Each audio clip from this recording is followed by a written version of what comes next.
若讲到咱台湾哦，每一年哦，拢会做3届到4届的风台，为着要互风台的预报更加正确，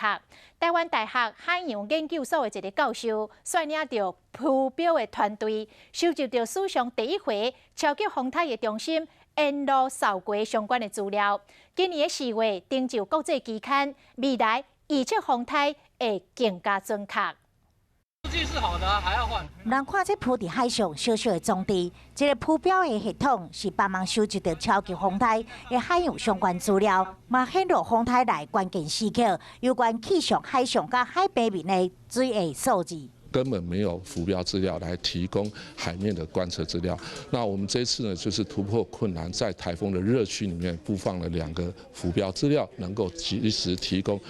最新的海面的各种观测资料，来辅助台风预报。 这是科技部气象局以及台大支持建造海气象浮标。2016年超级风台尼波特来的时阵，这个浮标的观测系统就真有帮助。精准的回传海气象实测的数据，解析伫海上的大气甲海洋的互动。气象浮标进入了这个9个台风的暴风半径之内，全部成功测得资料，而且存活下来。那如果说你测到1个台风，你可以说运气。